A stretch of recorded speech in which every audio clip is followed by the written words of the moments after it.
आप सभी का स्टडी कॉपीज में स्वागत है। तो यहाँ हम बात करेंगे कंप्यूटर की कार्यप्रणाली के बारे में। इससे पहले 3 लेक्चर आ चुके हैं कंप्यूटर के।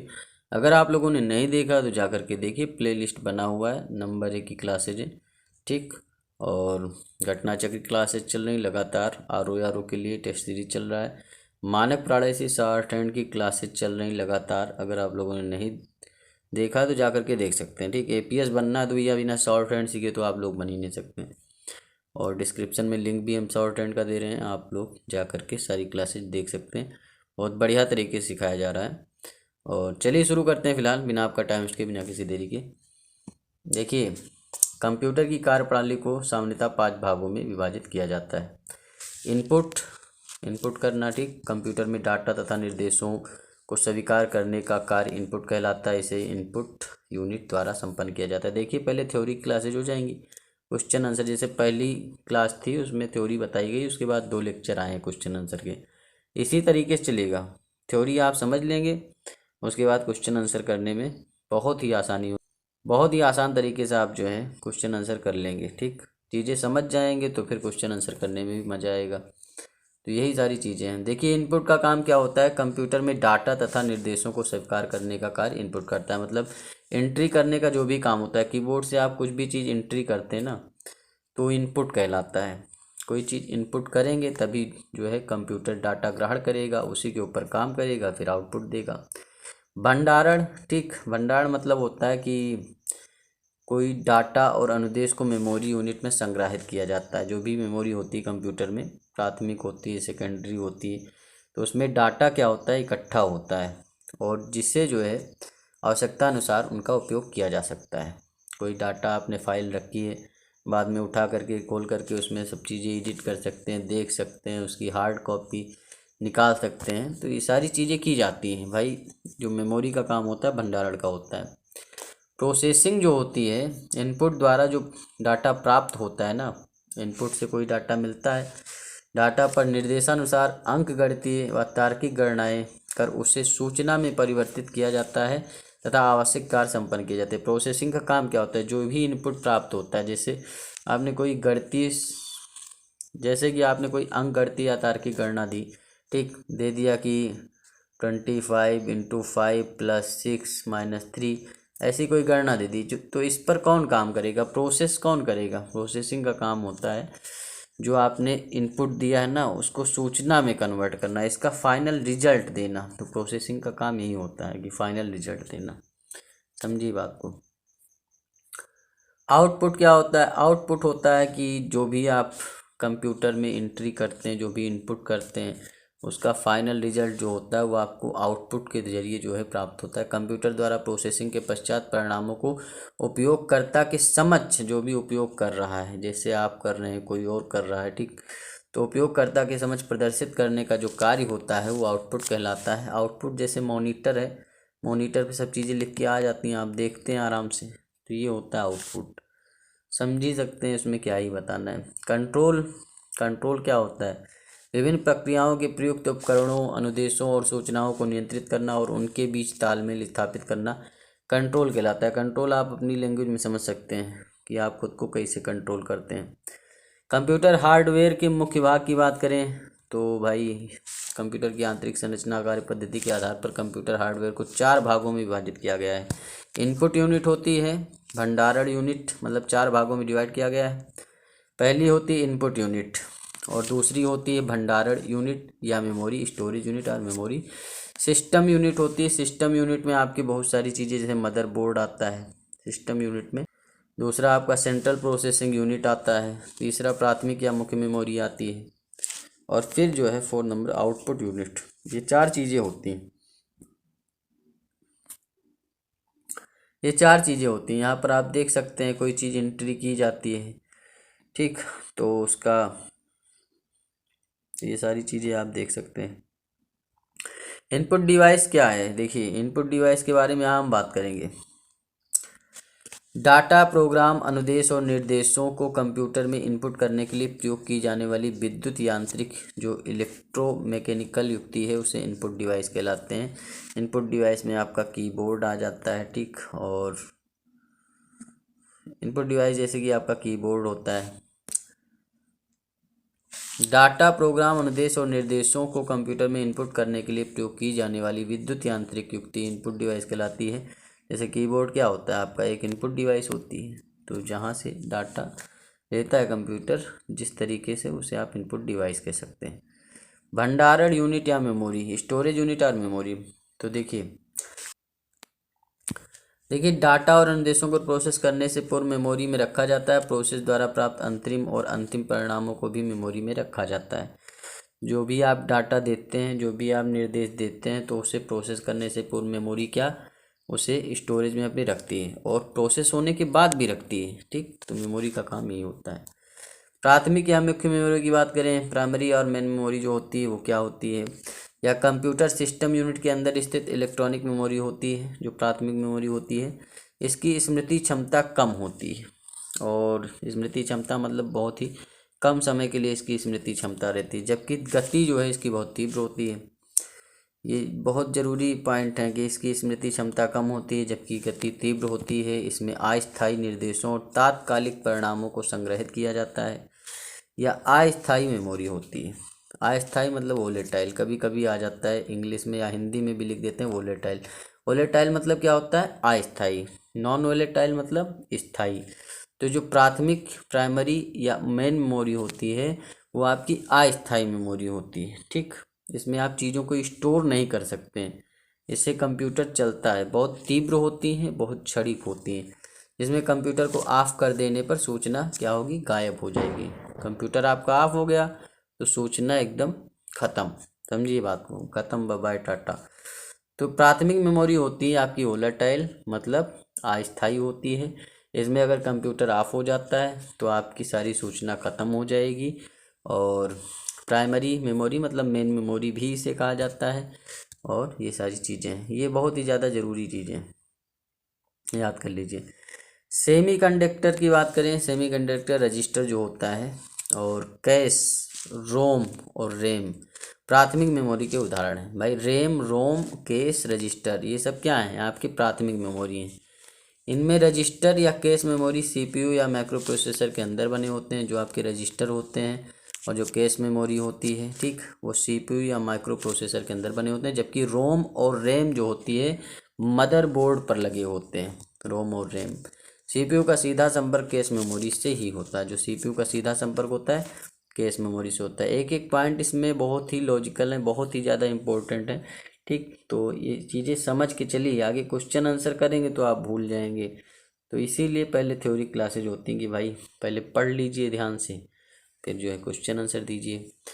तो रोम, रैम, कैश मेमोरी और रजिस्टर, ये सब क्या है, ये सब आपकी प्राथमिक मेमोरी या मेन मेमोरी में आती है। और कैश मेमोरी जो है सीपीयू के साथ सीधा संपर्क रखती है। तो और ये क्या होती है, वोलेटाइल होती है, मतलब अस्थायी होती है। कंप्यूटर अगर ऑफ हो जाता है तो इसके सारी डाटा ख़त्म हो जाएंगे, बस। द्वितीयक या सहायक मेमोरी की बात करें, सेकेंडरी मेमोरी जो आपकी पेन ड्राइव वगैरह होती है जिसमें आप डाटा स्टोर करते हैं, उसे आप सेकेंडरी मेमोरी या सहायक मेमोरी। डाटा, सॉफ्टवेयर और अंतिम परिणामों को स्थायी रूप से सहायक मेमोरी में संग्रहित किया जाता है। ये नॉन वोलेटाइल होती है। ठीक, मतलब ये स्थायी होती है। जहाँ नॉन लिखा है वहाँ स्थायी है, जहाँ नॉन नहीं लिखा है वोलेटाइल में वो अस्थायी है। तो नॉन वोलेटाइल होती है। ठीक, ये स्थायी मेमोरी होती है, द्वितीयक या सेकेंडरी मेमोरी, जिसमें कंप्यूटर को बंद कर देने पर विद्युत उपलब्ध ना होने पर भी डाटा नष्ट नहीं होगा, कोई डाटा नष्ट नहीं होगा। जो चुंबकीय डिस्क होती है, मैग्नेटिक डिस्क हो गई, ठीक, ऑप्टिकल डिस्क हो गई, हार्ड डिस्क जो होती है, आपके कंप्यूटर में हार्ड डिस्क लगी नहीं रहती है, 1000 GB की ऐसे होती हैं। ठीक, तो 500 GB तो नॉर्मल चलता है वैसे लैपटॉप वगैरह में, 1000 GB की भी लोग लगवाते हैं। तो जितना ज़्यादा डाटा आपको जो है इकट्ठा रखना है, देखते नहीं ड्राइव बनी होती कंप्यूटर में, इसमें 100 GB, इसमें 100 GB, इसमें 200 GB, तो क्या वो हार्ड डिस्क वाली ड्राइव ही होती हैं। ठीक, वो डाटा स्टोर करने के लिए आप फिल्म, मूवी, सब चीज़ें रख देते हैं ना उसमें। तो ये सारी चीज़ें हैं। तो ये आपकी सेकेंडरी मेमोरी होती है। ऑप्टिकल डिस्क, हार्ड डिस्क, चुंबकीय डिस्क और पेन ड्राइव भी आपकी सेकेंडरी मेमोरी में ही आएगी। रजिस्टर की बात करें, जो कि अभी आपने पढ़ा है, रजिस्टर की बात जो है कि इसमें प्राइमरी मेमोरी में आती है। ठीक, मेन मेमोरी में, या सीपीयू या माइक्रो प्रोसेसर के साथ निर्मित अत्यंत तीव्र गति वाली प्राथमिक मेमोरी होती है। इसे सीपीयू की कार्यकारी मेमोरी भी कहते हैं। क्या कहते हैं? Working memory. रजिस्टर को वर्किंग मेमोरी भी कहा जाता है, ये भी याद रखिएगा, क्वेश्चन आंसर में देखने को मिल सकता है। कैश मेमोरी की बात करें, ठीक, कैश मेमोरी सीपीयू से सीधे जुड़ा होता है या मुख्य मेमोरी और सीपीयू के बीच अस्थायी रूप से हाई स्पीड स्टोरेज एरिया का कार्य करता है, जिसमें प्रोसेसिंग क्षमता में वृद्धि होती है। तो कैश मेमोरी सीपीयू से सीधे जुड़ा होता है। कैश मेमोरी अत्यंत तीव्र होती है। कैश मेमोरी का एक्सेस टाइम जो होता है 2 से 10 नैनो सेकंड तक हो सकता है। कैश मेमोरी का जो एक्सेस टाइम होता है 2 से 10 nano second.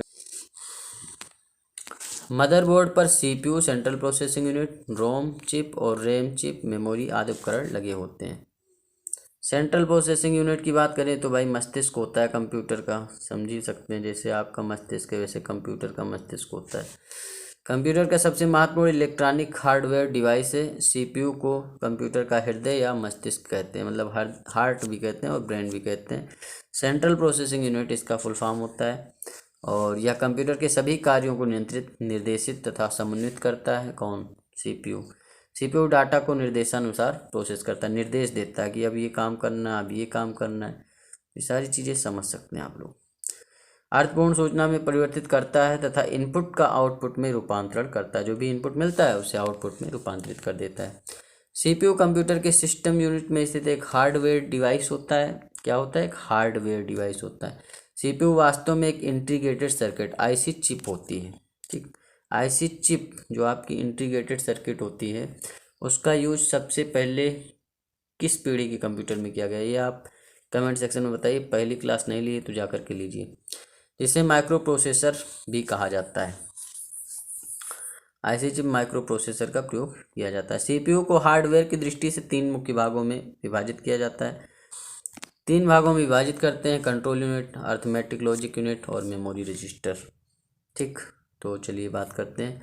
Control unit computer के सभी कार्यों पर नियंत्रण रखता है तथा सॉफ्टवेयर और हार्डवेयर के मध्य समन्वय स्थापित करता है। इसका काम क्या होता है? जो भी सॉफ्टवेयर है, जो भी हार्डवेयर है, उसके बीच समन्वय स्थापित करना। कंट्रोल यूनिट में सीपीयू द्वारा संपन्न की जा सकने वाली कार्यों की सूची होती है, जिसे इंस्ट्रक्शन सेट कहते हैं। कंट्रोल यूनिट को कंप्यूटर का नाड़ी तंत्र कहा जाता है। जो आपका कंट्रोल यूनिट है उसे कंप्यूटर का क्या कहते हैं? Nerve system. ये इंपॉर्टेंट चीज़ें हैं, ओके।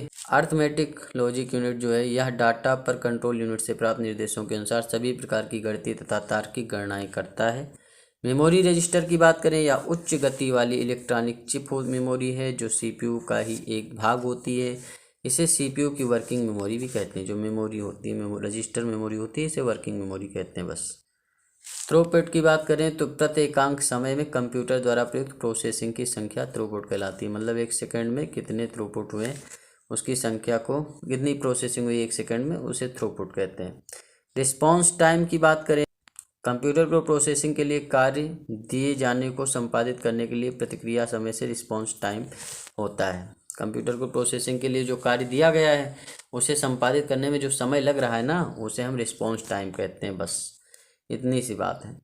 टर्न अराउंड टाइम की बात करें तो टर्न अराउंड टाइम होता है कंप्यूटर द्वारा प्रोसेसिंग में कार्य पूर्ण होने का समय जो होता है। जब कंप्यूटर में प्रोसेसिंग का कार्य पूर्ण समय होने का जो समय है ना, उससे हम टर्न अराउंड टाइम कहते हैं। ये बहुत ही ज़्यादा ज़रूरी चीज़ें हैं, इसे हल्के में मत लीजिए, ठीक। जब कंप्यूटर मशीन के इंस्ट्रक्शन को, जो भी इंस्ट्रक्शन दिया जाता है उसको एग्जीक्यूट करता है, तो जो इंस्ट्रक्शन फेज होता है, मतलब जिसमें वो चीज़ें चलती हैं ना, उस एग्जीक्यूशन फेज को क्या कहते हैं? मशीन साइकिल कहते हैं।